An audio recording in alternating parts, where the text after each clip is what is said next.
ұрыста болғым келмейді. Қанатым бар күмістен жаратылған.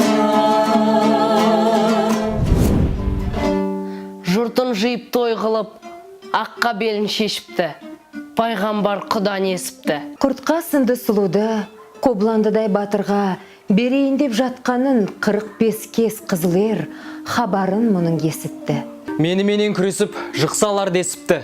Аты тонын олжалап, аман қайтса жарар деп, өзінше желдей есіпті. Бетіне жаңғаратпай көңілі әбден өсіпті. Бұл сөзді естіп Қобылан, артымда жау қалдырман, берсе Құдай несіпті. Тұлпар мініп туалған ұлттық жобасын қолдау мақсатында Қобыланды батыры жырынан үзінді оқудың отбасылық эстафетасын айтыскер ақын Серікзат Дүйсенғазиннің отбасынан алып, қоғам қайраткері Дархан Жазықбай, Шыңғыс Мұқан, Мәди Манатбек және ақын Қалқаман Сариннің отбасыларына жолдаймыз.